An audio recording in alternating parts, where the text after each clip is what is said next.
Kw'izina rya Data n'irya Mwana n'irya Mutima Mweranda, amen. Bene wacu dusangiye ukwemera muri Yezu Kristu, ndabaramukije mu izina rya Yezu Kristu nitugire Kristu. Dusabikanye ijambo ry'Imana dusanga muri Bibiliya mu gitabo c'amazaburi, tugeze ku izaburi y'113. Turayihera ku karongo ka mbere kugeza ku karongo k'icenda. Ijambo ry'umutwe rivuga ngo umukama ni rutungaboro. Aleluya. Ni mumuhayagize basavye b'umukama, ni muhayagize izina ry'umukama. Izina ry'umukama nirihezagirwe kuva ubu no mu myaka yose, kuva mu buseruko bw'izuba gushika mu burengero bwaryo. Izina ry'umukama nirihayagizwe. Umukama arengeye amakungu yose, ubuninazwa bwiwe burengeye ubw'ijuru. Ninde ameze nk'umukama Imana yacu, aduga hejuru kugira ngo yicareyo, akamanuka kugira ngo arabe ibiri mu ijuru n'ibiri ku isi. Niwe abyura umworo akamukura mu mukungugu, niwe abyura umukene akamukura mu mwavu, kugira ngo amuvyagize hamwe n'abatware b'igihugu ciwe. Niwe yicarika intabyara mu rugo, akayigira umuvyeyi w'abana ahimbawe. Aleluya. Bene wacu muri Yezu Kristu, iri ni ijambo ry'Imana, dushima Imana. Aleluya, amen, aleluya, aleluya, amen, amen. Bana b'Imana, tugeze ku izaburi y'113. Ijambo ry'umutwe twisunga riravuga ngo umukama ni rutungaboro. Umukama ni rutungaboro.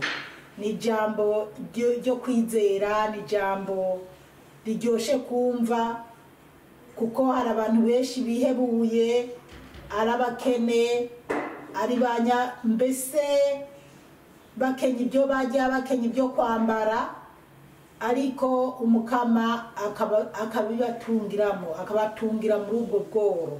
Rero reka tubandanye twumve ingene bigenda. Ku murongo wa mbere hatangura havuga ngo aleluya, aleluya, aleluya, amen. Ni mumuhayagize basavye b'umukama, ngo nituhayagize umukama basavye b'umukama. Abantu bakunda Imana, abantu bakunda Yezu, abantu basenga, ngo dukomeze kuza turaninahaza Imana, tuyihayagiza, tuyiratira abatayizi, abipfuza kuyimenya bakayimenya, mu gihe muzi ko hari n'abayizi bayisebya canke badashaka no kumva ijambo ryayo. Nimuhayagize izina ry'umukama, ngo duhayagize izina ry'umukama. Kuri kabiri hakavuga ngo izina ry'umukama nirihezagirwe kuva ubu no mu myaka yose. Ngo izina ry'umukama nirihayagizwe kuva ubu ngo gushika mu myaka yose, si kuva muri uwo mwaka wa 2004. Oya, hari kuva kera na Yezu ataraza. Niho izaburi yanditswe bavuga ko abantu bose bakwiye guhayagiza izina ry'umukama, kuko uravye ingene isi imeze, Imana niyo kubaha, niyo kubahwa, niyo guhayagizwa. Gatatu akavuga ngo kuva mu buseruko bw'izuba gushika mu burengero bwaryo, izina ry'umukama nirihayagizwe. Ngo kuva mu buseruko bw'izuba kugera mu burengero bwaryo, ngo izina ry'umukama nirihayagizwe. Aho ni nkaho yari kuvuga ati aho bwije, aho bukeye, kubera ko izuba ntirihagarara, ukwezi ntiguhagarara, biguma bizunguruka nk'uko isi ari umubumbu gumuzunguruka. Mugabo abantu bakamenya bageze ku isaha. Nicyo gituma abantu b'Imana kera bamwe ntitwatuzi ko hari aho buca abandi bajyanye cyane ko twumva ko twese duhujije amasaha ariko twamaze kumenya iterambere uko ibintu byagiye biragenda twisanga kumbure Imana ntihabwa icyubahiro niyo gituma ubona bamwe yagiye dukura mu Burundi ikadutembereza mu bihugu bitandukanye kugira tubone ugukomera kw'Imana cyangwa ingene Imana aragatangaza. Iyo uri mu Burundi uri kuravugana n'umuntu ari mu Burundi tindi saa 8 zo kumutaga ari saa 8 nawe uri mu ijoro uri saa 6 z'ijoro. Ibyo ni bitangaza cyane waba uri kuravugana n'uri mu gihugu runaka ati ndi kuwa mbere nawe uri kuwa Mungu cyane uri kuwa Mungu nawe ari kuwa gatandatu. Ibintu nk'ibyo rero Imana nukuyubaha abantu twese tukaza twirirwa turaryoherwa tuyisenga tuyininahaza kubera ibyo bintu by'agatangaza nk'uko yanditse Zaburi yavuze ati abo ku isi yose kuva izuba riserukira niyo rirengera tuninahaza umukama. Kane akavuga ngo umukama arengeye amakungu yose ngo umukama arengeye ibihugu byose. Ubuninahazwa bwiwe burengeye ubw'ijuru ngo ubuninahazwa bw'Imana burengeye ubw'ijuru kubera ko ijuru ryaremwe n'Imana, isi yaremwe n'Imana, ibiyaga, ibirere, amajuru byose n'amasi ataba kwa abantu byo byose byaremwe n'Imana. Rero Imana irengeye ibiri mu isi yose irengeye byose. Nicyo gituma abantu bumva ko baryoherwa nuko bazobaha ubuzima butazoshira bakwiye kuza barahayagiza Imana basenga baninahaza Imana bayubaha bareka kugendera mu mafuti kugira Imana izoducagure kugira tuze tubane nayo mu munezero utazokwigera uhera. Gatanu hakavuga ngo ninde ameze nk'umukama Imana yacu ngo ninde ameze nk'umukama Imana yacu nta uhari nta numwe nta n'uzobaho. Aduga hejuru kugira ngo yicareyo ngo yoduga hejuru kugira yicareyo nta numwe mu isi baragerageza kuduga ku kwezi cyangwa se ku zuba cyangwa se kumva ngo baduze mu ijuru ariko ntibikunda nta wogeraho Imana iri n'ababisi nubwo bakirukana siyasi bakirondeza ntabwo bizokunda abana b'Imana.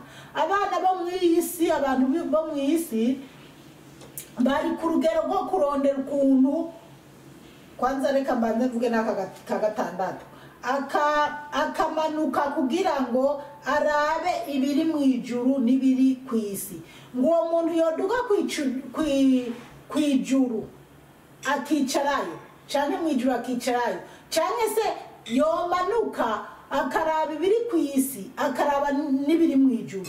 Bana b'Imana nta numwe byokundira n'imwe navuze ati n'abandi baragerageza gukora ubuhinga bwose ngo barabe ibiri mu isi canke ibiri mu nda y'isi ibiri hejuru mu ijuru ntibashobora byarabananiye. Rero nicyo gituma mu isi abantu benshi bari kwiruka barondeza icyobaha inguvu zo kwigereranya n'Imana cyane ko kumva ko ari ibyo bashoboye birenze ibyo bariko baragwana no kuronderera ubuzima umuntu wo kudapfa. Bamwe baratanze amafaranga ko nihaboneka imiti bozoca babakura mu bikankara babayemo bakagaruka mu isi ntibikunda. Abandi barimbye Mana yanje hari ibintu nama ndaba nkumva biranyobeye nkavuga abantu bo mu isi kweri sinzi ngene tumeze bariko bagwana no kumva ko batopfa ariko icyo nama nshima nkanezerererwa Imana nibanga rikomeye Imana yahaye abantu bo mu isi abakene abatunzi dukwiye kunezererwa, abantu bose twizera Imana, abantu bose dukunda Imana dukwiye kunezererwa nuko Imana yashizeho urupfu rwo kuva mu mubiri ugapfa ukazikwa, kandi tukanezererwa ko Imana yasizeho n'ubuzima butazoshira.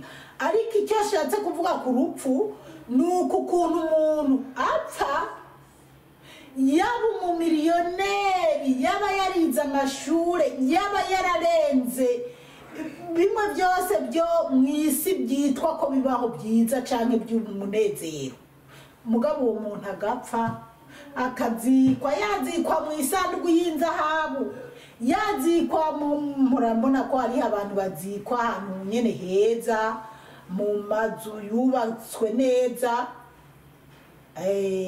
n'abandi bazikwa ku makaburi meza nyene n'ibihumbi byinshi baba batanze. Ariko ndababwira ukuri, Imana ni Imana.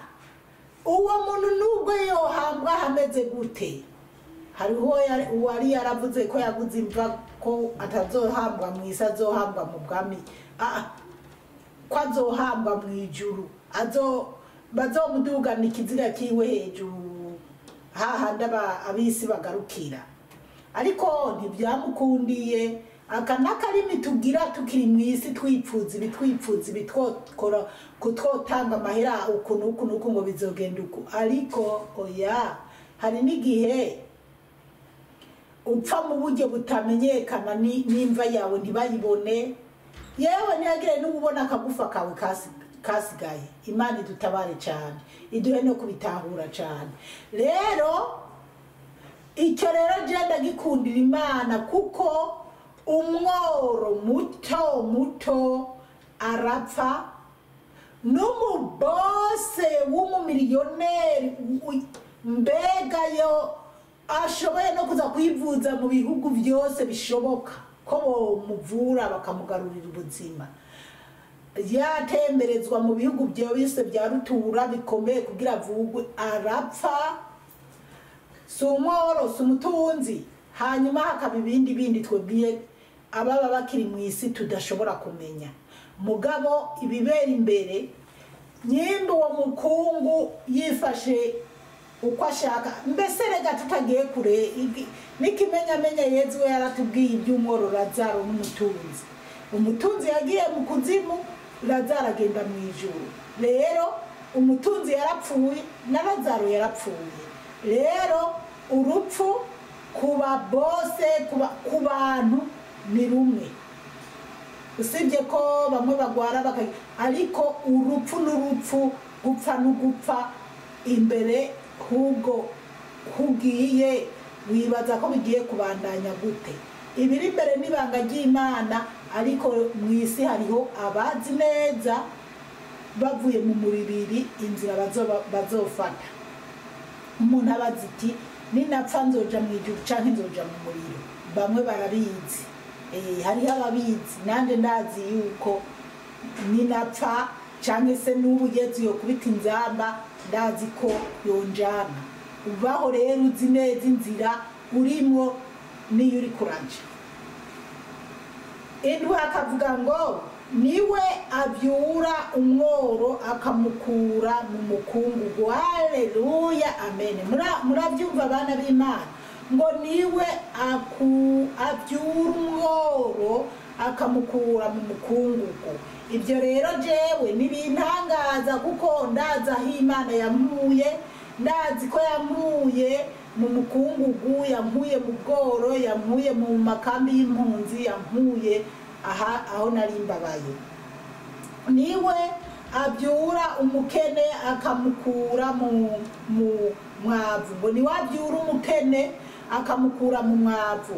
Ubwo nyene ndazi ko Yezu yankuye mu mwavu, ndazi ko narabayeho, narigeze kubaho ntagira ibitenge bibiri canke bitatu byo guhinduranya. Mugabo ubu ndazi ko mfise impuzu nyinshi, mbese je ubu nta n'impuzu mba nipfuza. Kwanza je nta n'impuzu mpfa kugura. Mw'iki gihe niho ngiye nk'i Burundi iyo mbonye ibitenge byiza biriko Bikira Mariya biko Yezu ndagura canke impuzu, ariko ibitenge bisanzwe, impuzu zisanzwe ngaha baraziyerereza amabaze meza, impuzu nziza z'abamama futana meza, ibyo singura kuko mvuga ati nizo fise ntabwo nshoboye kuzambara. Rero ndashima Yezu yampaye kuba nobona ko mfise imyambaro 5 y'ibitenge canke se amakanza ngahe yo guhinduranya, ndaza aho yankuye. Aleluya, amen. Ahubwo ampa umutima wo kumva ko, kuko Yezu aratubwira ngo ubu ufise imitamana 2 naho umwe utawufise, nanje azoza mu mutima wo kumva ko hariho bagenzi banje bababaye noha igikwemu. Turabandanya 8 hakavuga ngo kugira ngo amubyagize hamwe n'abatware b'igihugu ciwe, ngo kugira amubyagize hamwe n'abatware b'igihugu ciwe. Umworo rero Imana iramukura mu cyavu ikamwicarikana n'abatware bo mu gihugu. Mbe murazi ukabona perezida araje canke aragutumye ko baratumye perezida agatuma nk'umuntu ugenda umwigire umuntu w'umworo ku musozi umunzanire, canke se ari ukuntu Imana ibyikorera ukisanga wicaranye na perezida, ukisanga wicaranye. Ariko bana b'Imana, Imana ni nziza. None jewe Paul Musabyikazi w'Imana nzima, kuba Imana yankuye mu mikaritusi no mu ishamba rya Gitare na Rukore, jewe sinarinzi ko no kwicara mu ndege ngo nicarane n'abaperezida canke se abazungu canke se abantu bahambaye mu ndege, canke se kwima ko nogirirwa amahirwe yo kuza mu bihugu biteye imbere.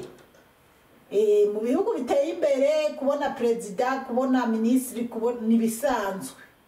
Ego rero ibyo byose nkanje ndabye ahantu navuye nkarabaho Imana yangejeje. Iyo Mana ari uko jewe Paul Musabyikazi wayo muzima ntoyikomera amashi, ntoyishima, ntoyibwira wowe utayizi kugira uyimenye. Niwaba nawe wihebuye umenye ko Imana irakuzi, aho uri hose zohagukura. Mu misi hari igihe namanganira n'abantu baba bafise amayerekwa, bafise indoto, tukabiganira ko zimwe nkazibasobanurira kandi nyuma bakaza gusanga nibyo n'abandi tugitegereje. Ariko Imana ni nziza, iragukura ku cyavu ikakwicarikana n'ibikomangoma. Urashobora kuba wari mayibabobo canke wari warahangayitse, wavutse mu muryango w'umukene w'abakene, mbese ukisanga wabaye perezida, ministri, ikintu runaka. Bana b'Imana, hari byinshi ndaba nkavuga nkarushirizaho gushima no gutera haleluya. Hari byinshi Imana jewe inkorera canke ikorera bo mu muryango wanje canke ikorera abantu nzi, nabonye bagowe, nabonye bababaye bikandenga.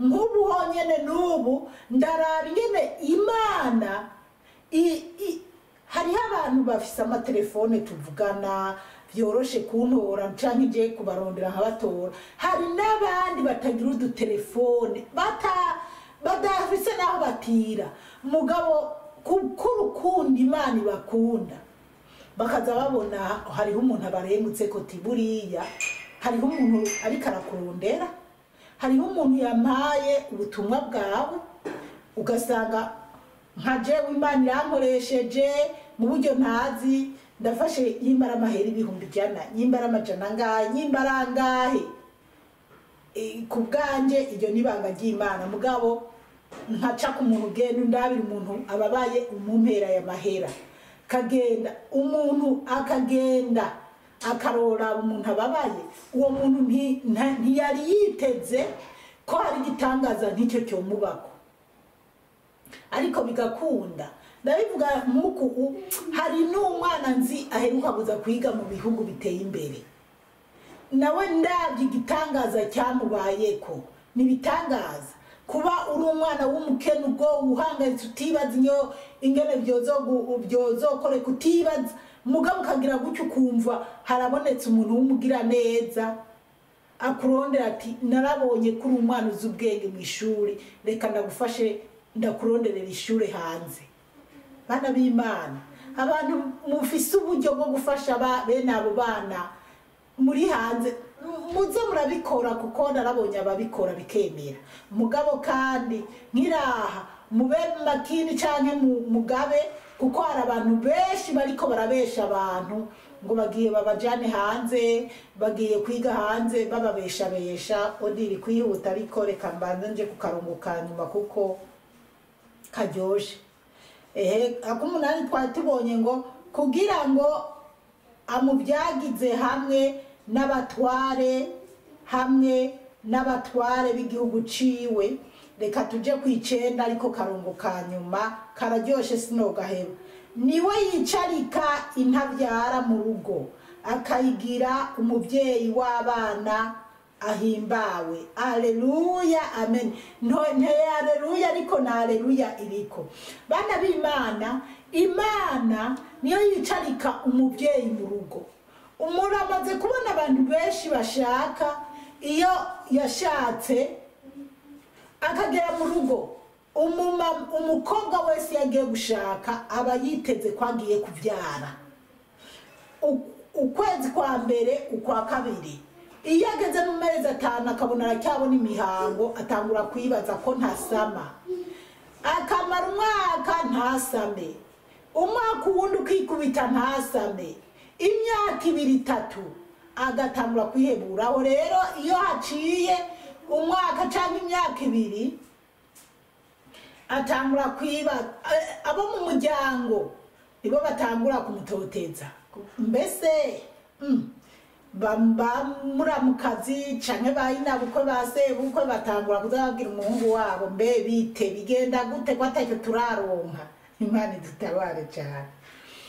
Rero ugaca usanga uwo mukobwa atanguye kuba kuri presha ngo nukuzuzi wese gusa ngo nukujya gusa ntacyatumariye. Mana gushaka mu rugo ntubona umwana ni kigeragezo kidasanzwe ariko iyo wavumiriye baratubwiye ngo akayigira umuvyeyi w'abana ahimbawe. Ngo Imana irareka uwo muvyeyi atabyara akicara mu rugo agatukwa akababazwa mugabo nyuma akavyara. Mu izina rya Yesu Kristo abantu banyumviriza batararonka abana nukuri Imana ibahe gusama ibahe kuvyara.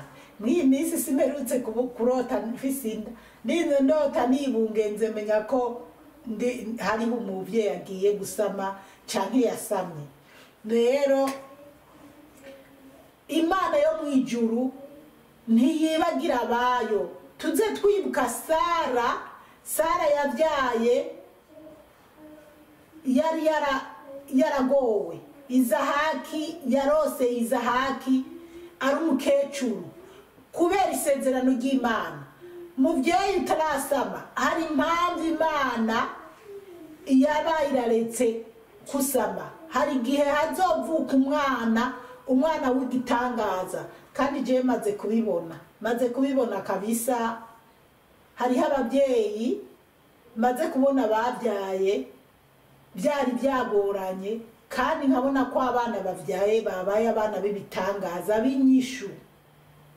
Rero Imana niyo igumiza mu rugo umuvyeyi atotezwa avugwa ujya n'ingumba ujyayo. Hari umuvyeyi nzi ngo yanka bajya abana ngo kubera atabyara yo umuntu bakamuvuga ibintu byinshi ariko nibyo Imana iba iri kumwe namwe. Rero audio ndabona irihuse duheza akarongo kavuga ngo aleluya aleluya intsinzi yarabonetse mu ijuru tunezerwe ibyo tugora byose twizere Yezu azotugirira neza. Mwarahezagiwe n'Imana. ku izina rya data n'irya mwana n'irya mutima mutagatifu amen.